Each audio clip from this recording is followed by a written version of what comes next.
어, 새해가 들면 사람들께 서로 스쳐 지나가면서 인사하는 인소가 부자 되세요, 부자 되세요 이런 얘기를 합니다.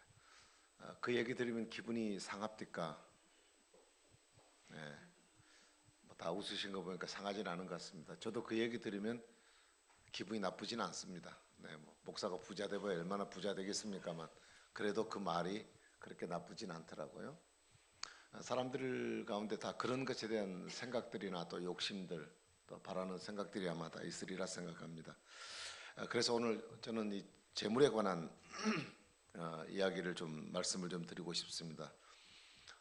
그래서 지금 계속 문을 여시는 하나님에 대한 얘기를 하면서 오늘은 세 번째로 재물의 문을 여시는 하나님에 대한 말씀을 좀 드리고 싶습니다. 근데 사실 이 설교가 참 조심스러워요. 왜냐하면 여태까지 우리 한국에 와서 기독교가 들어와서 이 축복에 대한 바람들이 많이 불었어요. 그러다 보니까 너무 지나치게 교회가 축복 일변도로 이렇게 되어져서 교회는 마치 복 받는 곳이다 이렇게 생각이 되어져서 소위 단어가 기복이라는 그 말이 생기게 되어서 비판을 받게 되어지고 이제 이런 현상들이 생겨지다 보니까 이제 보수주의적 입장에 있는 교회들은 이 문제를 상당히 조심스럽게 다루게 되고 또 어딘지 모르게 하나님의 축복에 대한 부분이 위축을 받는 것 같은 아마 느낌이 많이 있으리라 그런 생각을 합니다. 그래서 저도 이런 설교를 하면은 우리 목사님 기복주의 아니냐 뭐 이렇게 또 혹시 비판할 분이 계실지 몰라서 제가 좀 그런 마음에 조심스럽다 그런 뜻을 전합니다. 여러분 신앙이 좋다는 것을 사람들이 생각할 때 그렇게 얘기해요. 스스로 이제 경건하다고 생각하는 사람들은 이 현실을 등지고 sek서를 떠나서 그저 이렇게 청빈하게 사는 것 이게 뭐 신앙생활을 잘하는 것이다라고 사람들이 생각을 하는 경우가 많습니다. 그러나 여러분 물론 예수 믿는 것은 구원받은 기쁨과 내세 소망을 품고 살아가는 것입니다. 이 땅이 전부가 아니기 때문에 지나가는 곳이기 때문에 우리는 구원받은 자로서 영원히 구원받은 영혼이 하나님 나라에서 영원히 사는 것 이것이 우리가 가지는 유일한 소망이고 기쁨입니다. 그러나 우리가 여러분 이 세상을 살아가는 것은 육체를 갖고 세상을 살아갑니다. 그래서 우리는 돈을 벌겠다 내가 물질적인 축복을 많이 받아야 되겠다 뭐 이런 욕심 때문에 내가 예수를 믿고 그것을 상업적으로 이용하는 것은 잘못된 일일 수 있습니다.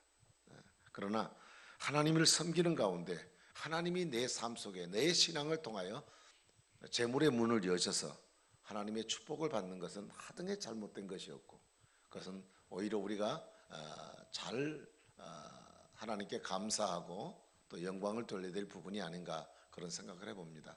한 사람 예를 들어보자면 켄터키 프라이드 치킨이라고 하는 KFC라고 하는 곳 아시죠? 그 앞에 가면 항상 그 동상이 플라스틱으로 만들어 놓은 할아버지가 있습니다. 샌더스라는 이름을 가진 할아버지입니다. 그분이 6살 때 아버지가 돌아가셨어요. 그래서 두 동생들을 어린 아이가 음식을 조리해서 얘들을 먹이고 동생들을 먹이고 그러면서 키웠습니다. 그런데 12살 되던 해에 어머니마저도 남자가 생겨갖고 재가를 해버렸어요. 애들 버리고. 그러니까 이 어려운 생활 속에 동생들을 거스리며 이렇게 힘들게 살아왔습니다. 그래서 이제 이럭저럭 잘 살다가 65세 때 물질적으로 파산을 했습니다. 쫄딱 망했죠. 그래가지고 아내도 떠나버리고 또 어쩌다가 아이도 죽어버렸어요. 자식도 죽어버리고. 그래서 그 충격으로 본인이 정신병을 앓게 되어져서 큰 곤욕을 치르게 됩니다. 그러던 어느 날 흘러나오는 찬송 소리를 듣고 귀가 솔깃해서 쫓아 들어간 곳이 바로 교회였고 그곳에서 가서 하나님을 만나고 예수 그리스도를 영접하고 신앙인이 되었습니다. 그런데 하나님께서 그에게 예수 믿고 난 뒤에 큰 복을 주셨습니다. 재물을 여는 문을 열어주셨습니다. 그래서 11가지의 양념 닭튀김을 개발해가지고 KFC를 창시하게 되고 대기업으로 성장을 했습니다. 그가 90세 되던 1980년 세상을 떠날 때까지 그는 예수님을 증거하고 선교하는 위대한 생애를 살았다 간 사람입니다. 여러분, 이런 부자라면 너무 정상적이고 또 하나님의 영광을 드러낼 만한 부자가 아닌가, 그런 생각을 해보면 꼭 우리가 돈 벌고 이런 물질적인 축복받아서 부자 되는 것이 다 기복주의다 이렇게 돌려버릴 수는 없고, 우리는 이 말씀들을 통해 다시 한번 이 하나님이 재물의 문을 여시는 이 부분에 대한 얘기를 한번 생각해보고, 우리 하나님 앞에 여러분 마음속에 동의가 오면 우리가 이런 믿음으로 우리도 하나님의 축복을 받기를 주님의 이름으로 축원합니다. 자, 오늘 본문에 보면 야곱이 부자가 되는 과정을 기록하고 있습니다. 자, 43절 끝절을 읽어보시면 이런 말씀이 있죠. 이에 그 사람이 매우 번창하여 양떼와 노비와 그 다음에 낙타와 나귀가 많았다 이렇게 나와요. 여기서 번창하다는 그 의미를 가진 그 히브리어가 그 파라체라고 하는 말인데 이게 동사예요. 그 다음에 매우라고 하는 말이 나옵니다. 이거는 부사인데 매우드라고 하는 그런 말입니다. 근데 이 한 문장에 이것이 같은 의미를 가진 이 동사와 부사가 두 번이나 반복되었다는 그 의미는, 그가 불과 6년밖에 되지 않은 짧은 시간 20년 동안의 생애를 그 바깥에서 외삼촌 집에 살았지만 14년 동안은 외삼촌에게 속아 살아서 돈 한 푼도 못 벌었고 고작 6년 동안 했는데 하나님이 그에게 재물을 부어주셨는데 기하급수적으로 그 재물이 이렇게 증가가 되었다는 사실을 이 한 구절을 통하여 우리는 발견할 수 있습니다. 사실 야곱을 잘 아시잖아요. 우리 첫째 주일 때 야곱의 팥죽 사건에 대한 얘기를 여러분에게 말씀을 드린 것 같습니다. 그는 팥죽 사건으로 형과 아버지의 노여움을 샀습니다. 도저히 집에 머물러 있다가는 못 살 것 같아요. 너무 괴롭고 너무 힘들게 만들어서. 그래서 어머니와 잘 의논을 해서 너가 외삼촌 집에 가라. 그래서 포자기 하나 싸들고 외삼촌 집으로 찾아 나오기 위해서 도망을 나왔습니다. 그리고 외삼촌 집에 도착을 했지만 외삼촌이 조카가 왔다고 그렇게 썩 반갑거나 그렇게 달갑게 대하지 않았습니다. 그래서 그는 결국 한 여인에게 휠이 꽂혀가지고 그 여인을 자기 아내로 삼으려고 속고 속아서 15년 동안 무료 봉사를 하게 됩니다. 그것을 약점으로 삼아서 외삼촌 라반은 요셉에게 노동력을 착취하고 그가 받을 재산들을 하나도 주지 않고, 그래서 고생하면서 그가 지금까지 지내왔던 사람이에요. 그러니까 지금 이 43절의 사건이 일어나기 전에 저까지는 그는 지금 빈털터리 인생이에요. 자, 그런 야곱이 엄청난 부자가 되었다. 도대체 그 비결이 뭘까? 우리는 그렇게 한번 생각을 해볼 수 있겠죠. 지금 삼촌이 14년 동안 해왔던 행태들을 보면 야곱의 성격에 가만히 있을 수가 없어요. 자기가 목적하는 그 여인을 아내로 삼기 위한 그런 어떤 생각이 있기 때문에 참아왔지만 하루에 몇 번도 지금 이게 튀쳐나올 수 있는 그런 성격의 사람이었습니다. 이렇게 반복해서 계속 품삯을 바꾸고 그리고 말을 자꾸 이상하게 돌려서 자기에게 돌아갈 분깃들을 다 제거해버리는 삼촌을 바라보고서 그가 한 번은 삼촌에게 계약 조건을 제시합니다. 그런데 그 계약을 하는 그 조건이 아주 이상합니다. 자, 이게 보시면 양과 염소, 오늘 읽은 내용이 아닙니다. 30절 그 25절 이하부터 보면 나옵니다. 그 보면 이제 제 얘기를 들으시면 돼요. 그냥 성경 읽지 말고 읽어도 잘 몰라요. 그러니까 그 어떤 내용이냐면 염소와 양 중에서 얼룩덜룩하고 점이 있다. 그러니까 단색으로 된 깨끗한 양이 되는데 그게 있다는 것은 흠집이 있는 양이란 뜻이에요. 그러니까 상품성이 없는 겁니다.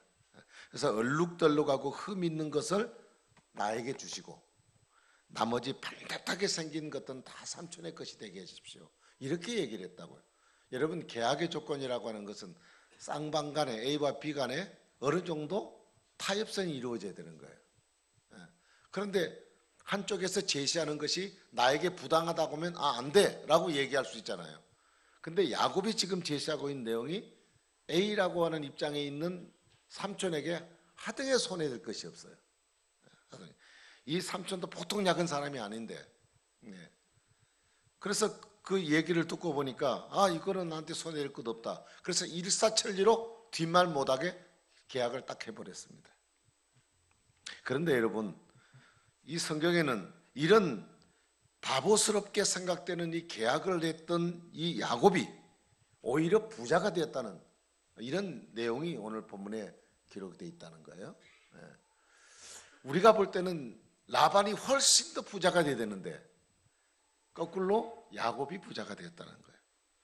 자, 그 내용을, 계약 내용을 오늘 본문에 같이 읽은 내용이 어떤 계약을 했는가, 구체적으로 계약을 맺었는데 그 부자가 되는 과정을 어떻게 됐는가 설명을 하고 있습니다. 그 내용을 쭉 보시면 그렇습니다. 자, 버드나무와 살구나무, 신풍나무가 있어요.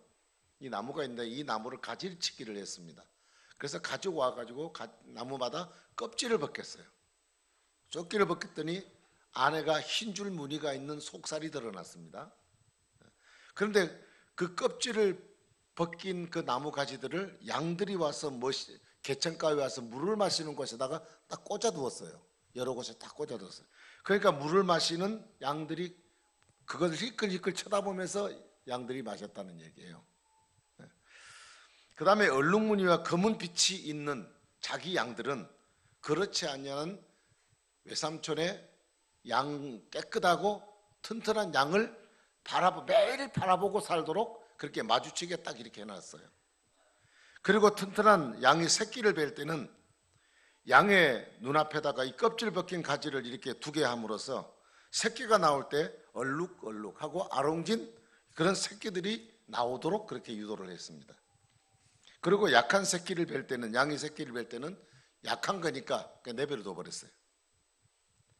자, 여러분, 알록달록 그 가지를 가지고 껍질을 벗겨서 흰줄 무늬가 있는 것을 양이 그것을 먹을 때 그것을 보고 새끼를 베면 알록달록한 양이 나올까요?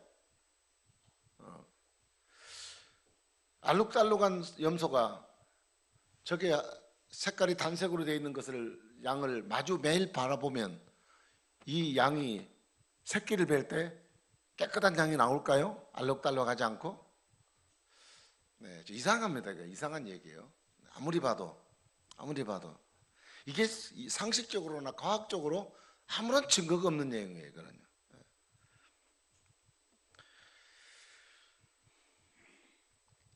여러분이 부실한 계약을 가지고 부자가 되었다. 누가 믿을 수 있겠는가? 그런데 놀라운 사건은 이 방법으로 부자가 됐다. 이게 지금 오늘 본문의 내용이에요. 네. 그래서 43절 같이 이에 그 사람이 야곱이 매우 번창해서 양떼와 노비와 낙타와 나귀가 많았다. 이렇게 되어 있어요. 여러분, 어떻게 일이 가능할까요? 어떻게 일이 가능할까요? 요즘 같은 과학 시대에는 어떻게 될지 모르겠어요. 복제도에 내는 세상이기 때문에. 그러나 그 옛날에는 이 방법이 도대체 통할 수 있는 얘기인가? 그래서 결론은 그렇습니다. 사람이 과학적으로 상식적으로 아예 통하지 않는 내용이랄지라도 하나님이 하늘의 문을 여시면 가능하다. 이게 오늘 본문의 내용입니다. 하나님께서는 우주와 만물을 창조하신 창조자 하나님이십니다. 하나님은 염소도 만드셨고 양도 만드신 분이에요. 하나님이 원하시면 얼룩달룩할 수도 있고 하나님이 원하시면 점 있는 것도 될 수 있는 것입니다. 아무리 색깔이 없는 것이랄지라도 하나님이 원하시면 새끼를 그렇게 낳게 하시는 분이 하나님이십니다. 지금 야곱이 하는 방법은 과학적이고 상식적인 근거를 두고 이 얘기를 하고 있는 게 아닙니다. 이것 하면 앞으로 이렇게 될 것 같다라는 또 근거가 있어서 이런 계약을 한 것이 아니라는 얘기예요. 지금 자신의 방법이 아닙니다. 하나님의 복주심을 바라보고 믿은 것입니다. 하나님은 하실 수 있다. 하나님이 내게 복을 주시면 하실 수 있다는 믿음이 있기 때문에 인간이 할 수 있는 가능성을 다 제거해버리고 할 수 없는 방법을 제시함으로 인해서 하나님 앞에 자신의 신앙을 표현해낸 것입니다. 하나님은 이 믿음에 대해서 기쁘게 받으시고 재물의 문을 야곱에게 활짝 여셨다는 거예요. 그래서 야곱은 하나님의 복을 사모했습니다. 삼촌과의 계약은 누가 보아도 문제가 있는 것입니다. 야곱이 먼저 계약을 자청한 것은 아마 이렇게 생각할 수 있을 거예요.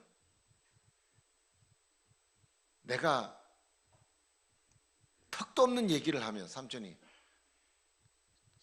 받기는 받지만 야, 그래도 너무 불쌍하다. 야, 너 그렇게 해갖고 되겠냐? 내가 좀 더 줄게. 이래야 되지 않겠나? 뭐 이런 생각을 가질 것이라고 우리가 야곱이 그런 생각 가운데 그 문제를 그렇게 접근했을 거라고 생각할 수 있지만 오늘 본문의 말씀 보면 절대 그렇지 않습니다. 그리고 그 라반이라는 외삼촌은 절대 그런 동정을 베풀 사람이 아닙니다. 자기 딸을 데리고 사는 사위인데도 불구하고 재산을 주려고 하지 않고 그를 이용해서 자기가 부자 되려고 하는 욕심을 갖고 있는 사람이 야곱의 이런 제안 앞에 그가 동정을 가질 사람이 아닙니다. 야곱은 오직 복주심이 하나님의 손에 있다는 것을 그가 믿었다는 것입니다. 야곱은 양과 염소를 만드신 하나님께서 복주시기를 원하면 어떤 일도 가능하다는 것을 믿는 것이 야곱이 갖고 있는 신앙이었습니다. 얼룩달로 가고 아롱진 것을 만들기 위한 방법이 나무 껍질을 벗겨서 새끼를 뺀 후에 그것을 바라보게 하고 또 검은빛 나는 것은 그렇지 않은 것을 바라보게 만들고 또 약한 양은 튼튼한 양을 바라보게 함으로 인해서 상대적인 것이 이렇게 좋은 씨로 그 속에 배양이 되어져서 이렇게 출산할 수 있다. 이거는 불가능한 일입니다. 야곱은 하나님께서 자신을 향해서 복 주실 것을 믿었기 때문에 인간적인 방법으로 이루어질 수 없는 생각을 하나님 앞에 보여드린 것입니다. 평소에 인간적으로 생각하면 그래요. 평소에 외삼촌은 야곱을 사귀어 보니까 이놈이 보통 놈이 아니에요. 좀 꾀돌인 것 같아. 그래서 경쟁 상대로 인식을 한 거예요. 그래서 저게 어떻게 갖고 내 물건을 빼앗아가나. 그래서 늘 그것 때문에 긴장을 하고 있었던 사람이에요. 그런데 오늘 결정한 것 보니까 이게 영 바보야. 영 바보야. 머리가 안 돌아간 놈이에요. 그것도 뭐가 자기가 좀 긴장된 얘기를 해야 되는데 누가 봐도 갑이라는 위치에 있는 사람이 손해볼 일이 하나도 없는 얘기를 갖고 조건을 내거니 아이고 이놈이 이때 보니까 진짜 바보네. 그래서 오히려 이 계약으로 인해서 이 장인되는 라반이 야곱에게서 무장해제를 해버렸다. 이렇게 볼 수도 있어요. 네. 아이고 저놈 별거 아니네 이제. 마음 놓고 살아도 괜찮겠네. 뭐 이럴 수도 있지 않겠습니까? 그죠? 네. 야곱의 그런 어리석게 보여지는 그것 그리고 같이 있었던 살았던 외삼촌 라본조차도 그를 바보스럽게 여겼던 이 조건 그건 도대체 무슨 이유 때문에 그 조건을 내걸었나?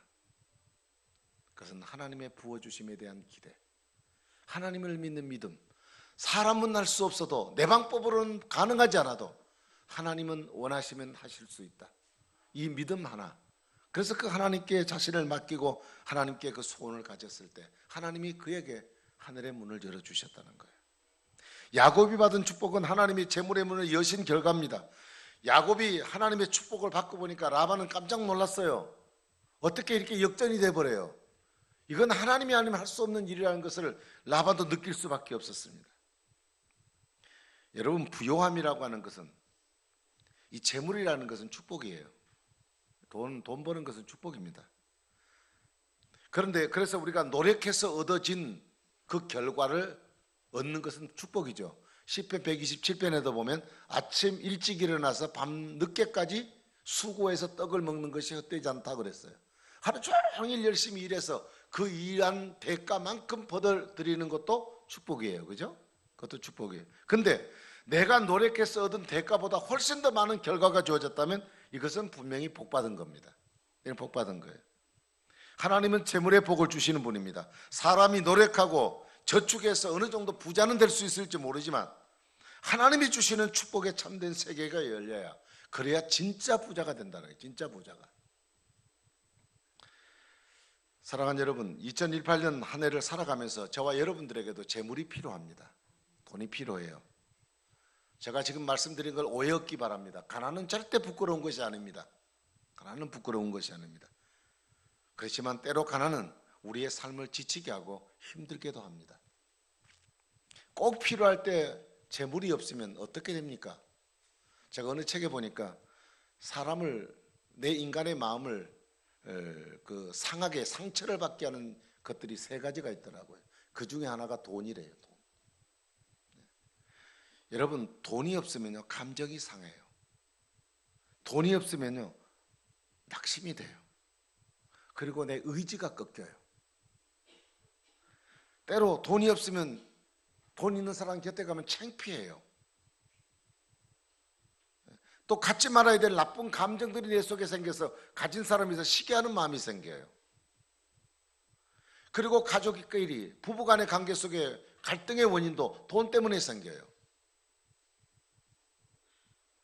나라가 시끄럽고 국민들이 원성하고 막 불평을 하고 하는 이유는 뭐 때문에 그러냐? 배가 고파서 그렇다는 얘기죠.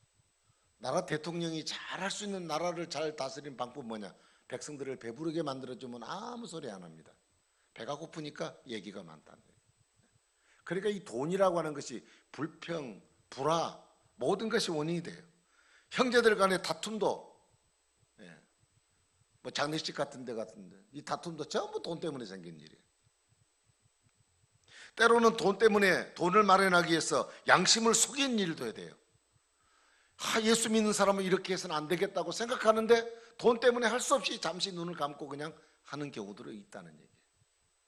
더 극단적인 경우는 돈 때문에 자기 목숨을 내놓는 사람도 있어요. 그래서 여러분, 사람이 육체를 갖고 살아가는 동안에는 물질이 있어야 돼요.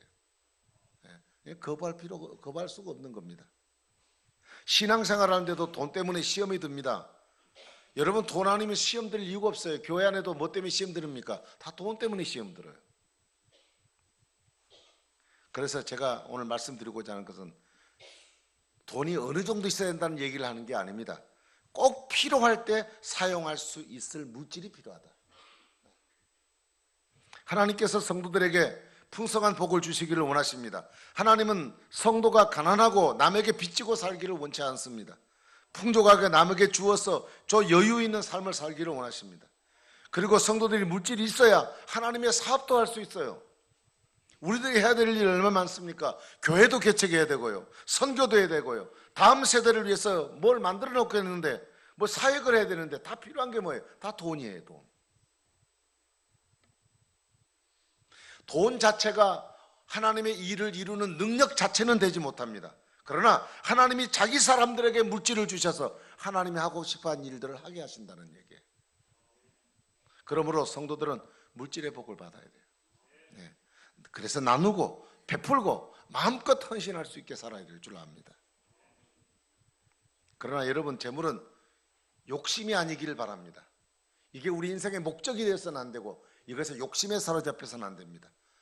물질은 하나님이 문을 여셔야 돼요. 재물은 하나님이 쏟아주는 하나님의 선물이고 축복입니다. 여러분, 수단과 방법 가리지 않고 돈 모으려고 생각하지 마세요.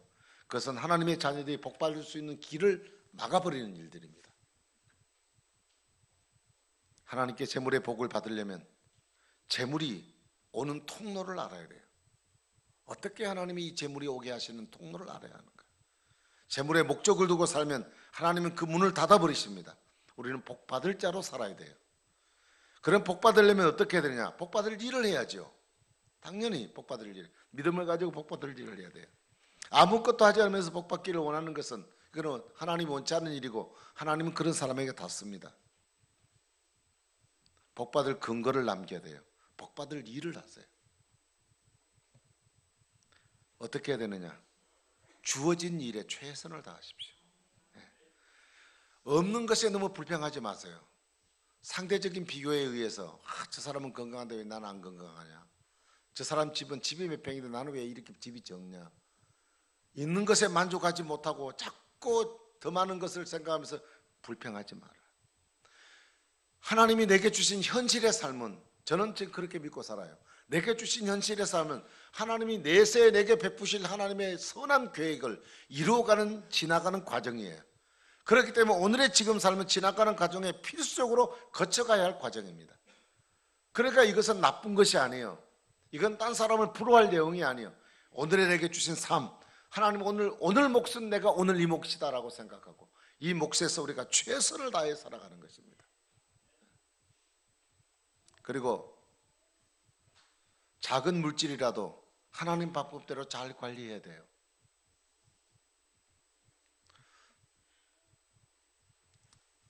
여러분 어느 정도 여러분 부자가 되셔야 만족하시겠어요? 매달 200만 원 받는 사람은 꿈에도 소원은 1000단위가 올라갔으면 좋겠다. 동그라미 단위도 올라가서 1000단위가 됐습니다. 한 달에 1000만 원만 들어오면 내가 이렇게 쓰겠다라고 생각을 할 겁니다. 그러나 여러분 1000만 원 받으시면 난 부자다, 이제 만족하다, 더 이상 없어, 그러시겠어요? 그 다음에 숫자가 많이 있잖아요. 또 위에 동그라미도 많이 있잖아요. 다 갖다 붙이고 싶죠 뭐. 제가 그 삼성그룹 같은 그런 부자의 그 자녀들이 아버지가 물려준 재산 갖고 싸우는 거 보면 참 저 생각엔 징그래요. 나도 그 자리가 멀쩡지 모르겠지만 지금 생각에는 왜 저렇게 싸우나. 저것만 갖고도 터지게 살겠어. 근데 왜 저래 갖고 형제들이 저렇게 싸우나 그런 생각. 사람이 욕심이 한도 끝도 없는 거예요. 여러분 내게 맡겨주신 게 비록 적은 것일지라도 하나님 방법대로 잘 관리하는 게 중요해요. 방법대로. 록펠러가 이런 말을 했습니다.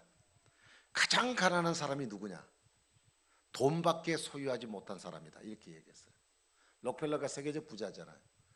근데 그 사람이 말하기를 세상에서 가장 가난한 사람은 돈밖에 갖고 있지 못한 사람이다. 돈 하나 얻으려고 형제도 없고, 돈 하나 얻으려고 친구도 없고, 돈 하나 얻으려고 사람 다 끊어버리고 양심 다 속여버리고 돈 하나 움켜쥐고 사는 사람, 이게 최고 가난한 사람이다 그랬어요. 여러분 성경에서는 재물을 두 가지로 말씀하고 있어요. 똑같은 재물인데 이 재물의 용도에 따라서 양극화가 이루어집니다. 재물이란 하나님이 주시는 축복의 선물이라고 말을 해요. 그런데 이 축복의 선물인 이 재물을 사랑하게 되면 그게 일만하게 뿌리가 되어가지고 사람을 멸망에 빠지게 만드는 것이라고 얘기를 했습니다. 그러므로 성도들은 하나님께서 주신 복을 받아 선한 일에 부유한 사람이 되어 살지언정 돈을 사랑하고 돈의 노예가 되어서 살다가는 멸망에 빠진 일을 우리에게 절대 있어서는 안 될 것이라는 말씀.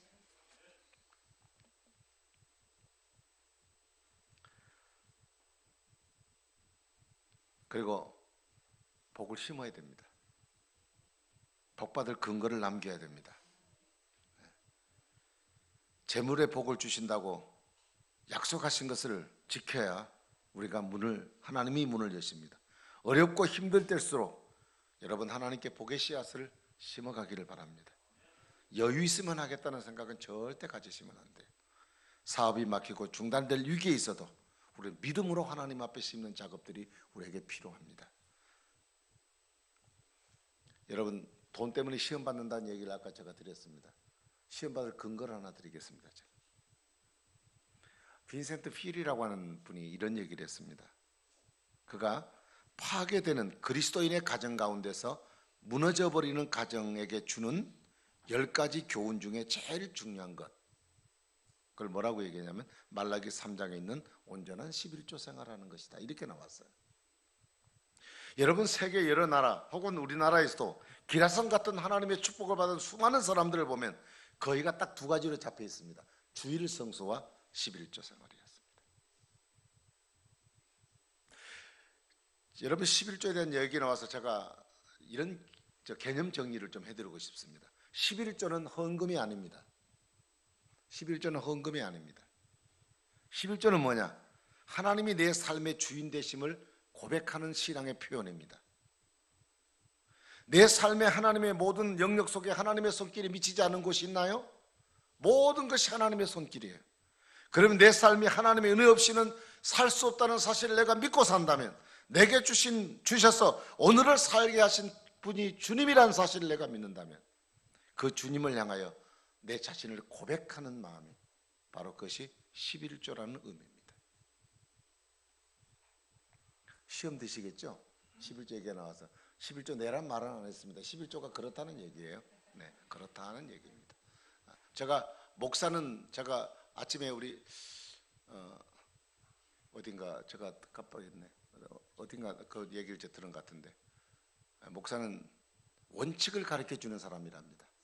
하고 안 하고는 당신들 일이시고 원칙을 가르쳐 주는 사람이래요. 네. 그래서 그렇다고 여러분에게 말씀을 드립니다. 2018년 여러분 한 해 하나님께서 저와 그리고 여러분들 그리고 우리 교회 그리고 이 민족 위에 하나님의 축복의 문이 열리기를 주의 이름으로 축복합니다. 그 복의 문을 여시는 하나님 앞에 인색하지 마세요. 그리고 마땅히 해야 될 것에 대해서 고개를 돌리지 마세요. 재물에 대한 올바른 신앙을 가지세요. 그래서 우리의 재물의 복을 받아서 이것을 통해서 하나님의 역사를 보여내고 드러내드리고, 그리고 야곱은 하나님이 복 주셨다는 것을 마음껏 드러냈습니다. 지금 이 본문을 보면 야곱은 돈을 버는 방법을 얘기하고 있는 게 아니에요. 복 주시는 하나님에 대한 신앙의 표현을 하고 있는 겁니다. 우리가 복 받으려고 예수 믿는 게 아닙니다. 내가 믿는 하나님, 그 하나님을 향한 내가 믿음을 표현할 때 하나님은 그 믿음을 통하여 하늘의 문을 여십니다. 오늘 저와 여러분 한 해를 살아가는 우리 모든 성도들의 삶 가운데 여러분 하나님을 향한 아름다운 믿음이 하나님께 연락되어져서 여러분 각 가정과 계획하는 모든 일 속에 하나님이 열어주시는 복이 있기를 주의 이름으로 축복합니다. 기도하겠습니다. 자비로우신 아버지, 사람이 애를 쓰고 수고하고 노력한다고 그 결과들이 그대로 이루어진다는 보장이 어디 있겠습니까? 하나님이 이 문 열어주지 아니하시면 누구도 할 수 없는 일들입니다. 오늘도 야곱의 결과를 보니 하나님이 열어주신 것이었습니다. 하나님이 그를 복되게 하셨습니다. 하나님, 오늘도 우리도 야곱 같은 믿음을 가지고 야곱이 받은 하나님의 축복을 받아 2018년 한 해를 사는 동안 하나님 주시는 풍성한 삶이 우리의 각 가정과 우리의 사업처와 우리의 직장과 우리의 삶의 모든 영역 속에 하나님의 손길이 비춰져서 주의 영광과 복주심의 아름다운 영광을 드러내고 살아가는 우리 모든 성도들 되도록 축복하여 주시옵소서. 감사하옵고 예수님 이름으로 간절히 기도하옵나이다. 아멘. 우리 찬송 하나님께 드리겠습니다. 393장 찬송을 드립니다.